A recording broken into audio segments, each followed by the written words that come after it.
Au nom du Père et du Fils et du Saint-Esprit. Amen. La paix de Jésus soit dans votre maison. J'espère que vous allez bien, que vous êtes dans la paix et la joie de Jésus. Alléluia. Bienvenue aux nouveaux abonnés. L'aveugle de Jéricho. Évangile selon saint Marc.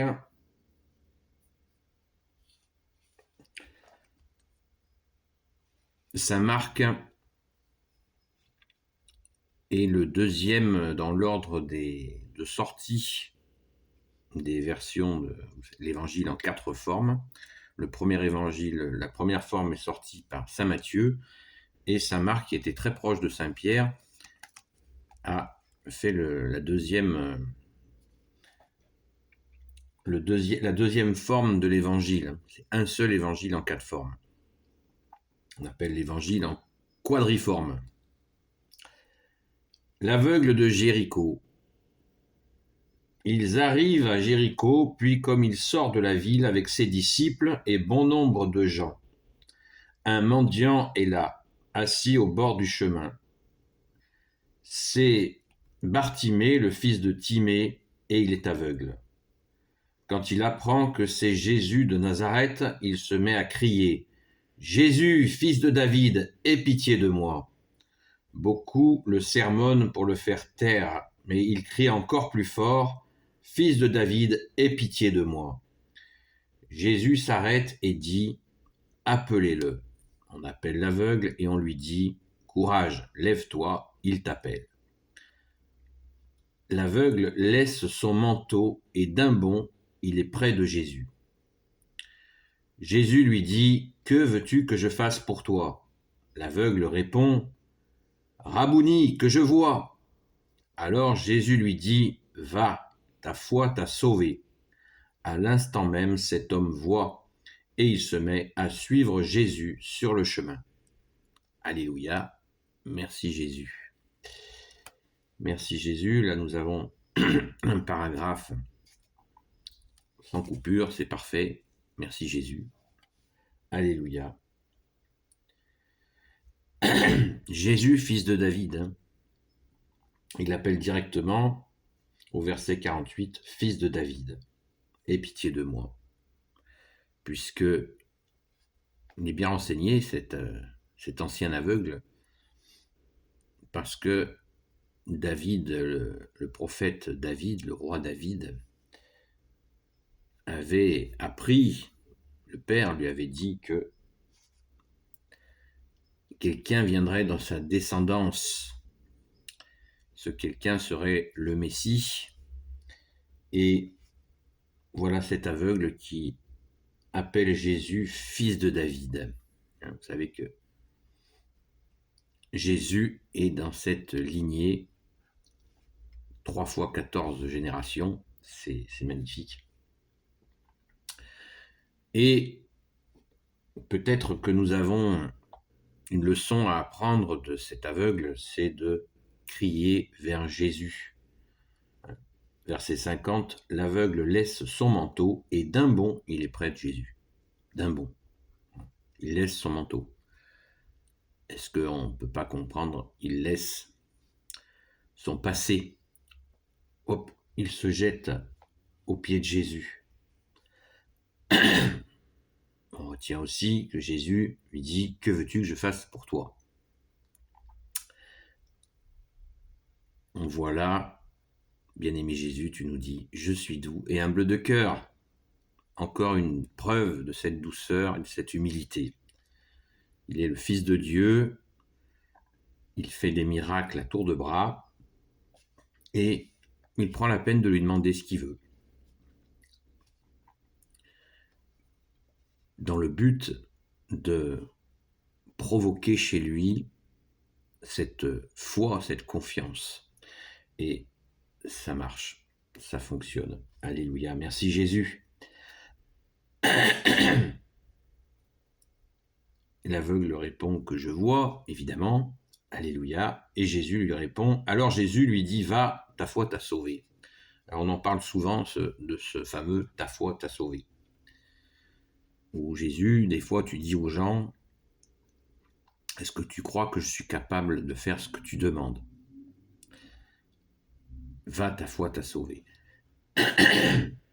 Ça fait penser quand quand Jésus, tu sauves la femme adultère, il dit, va et ne pêche plus. Va, ta foi t'a sauvé. Va, va. Tu as rencontré le Sauveur directement. Quel bonheur, quelle grâce. Merci Jésus.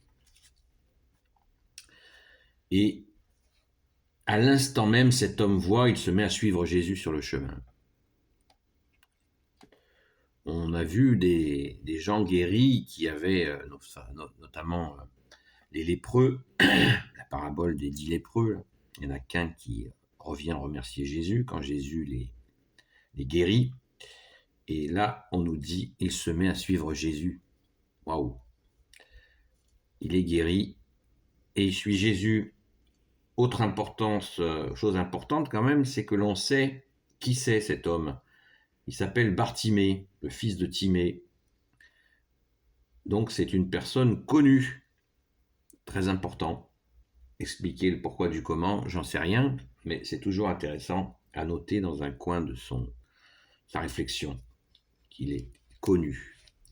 Il est connu, donc comment se fait-il que un aveugle reconnaît Jésus, fils de David, reconnaît Jésus le Messie, le Sauveur, et alors qu'il est aveugle, et beaucoup qui ne sont pas aveugles ne le reconnaissent pas.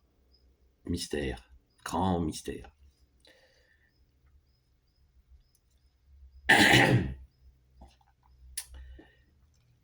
Cette parabole, elle est bien sûr très connue,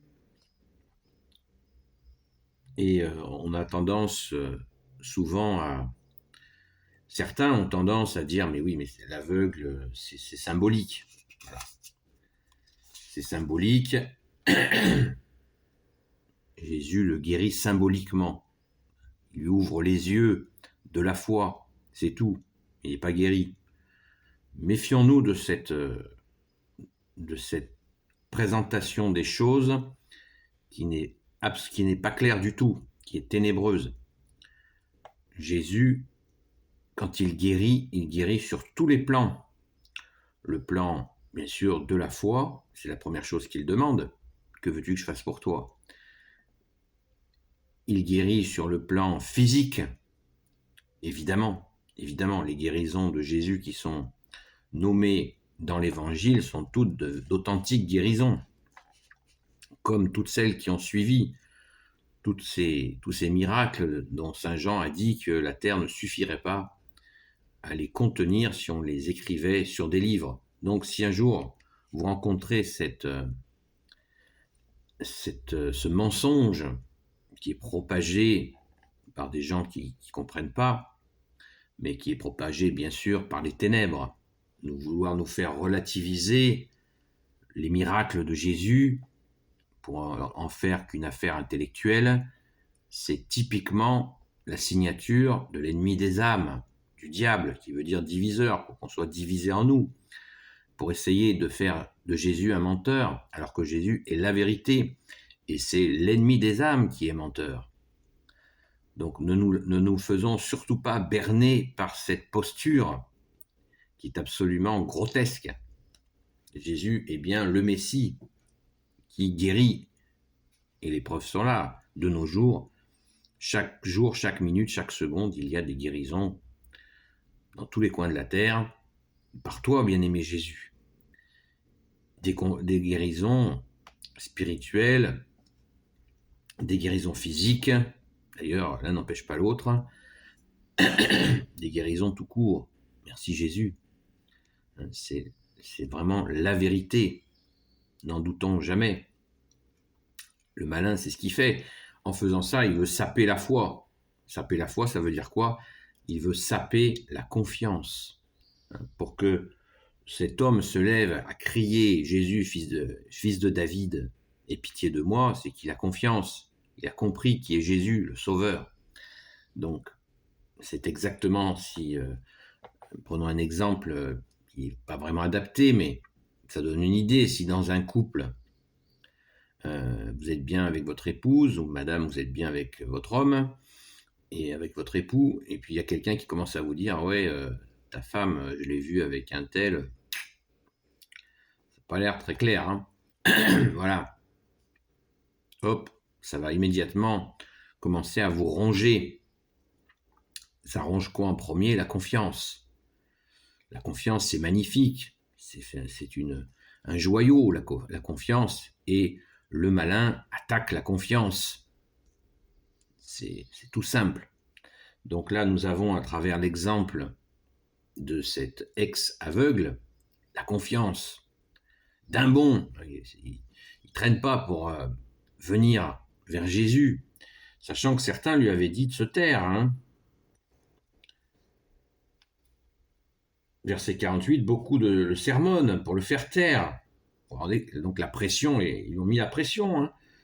Verset 48, beaucoup le sermonnent pour le faire taire, mais il crie encore plus fort, fils de David, aie pitié de moi. Merci Jésus d'augmenter en nous la confiance en toi. S'il te plaît Jésus, selon ta sainte volonté. Amen. Béni soit le Père, le Fils et le Saint-Esprit. Amen. Ô Jésus, toi qui peux tout et qui portes tout, toi le Sauveur, toi l'Emmanuel, je te confie toutes celles et ceux qui regarderont cette vidéo ainsi que leurs proches selon ta sainte volonté, ô Jésus. Sainte Marie, Reine des cieux, toi l'Immaculée Conception, toi qui écrases le serpent, toi qui es la lune sous tes pas, toi notre Mère, Notre-Dame. Saint Joseph, toi le juste et le saint, toi le sage, toi la terreur des démons, toi le saint gardien de la Sainte Église catholique apostolique, Sainte Marie-Madeleine, notre chère sainte patronne, et vous tous les saints et saintes amis de Jésus, Saint Michel Archange qui est comme Dieu, Saint Gabriel Archange, Saint Raphaël Archange et tes anges guérisseurs, et vous tous les anges qui servez Jésus, je vous confie toutes celles et ceux qui regarderont cette vidéo, ainsi que leurs proches, selon ta sainte volonté, ô Jésus. La paix de Jésus soit dans votre maison, et je vous dis à très vite, et n'hésitez pas à me faire des suggestions. C'est toujours intéressant d'avoir votre avis. Nous avons une adresse électronique qui est faite pour ça. À très vite.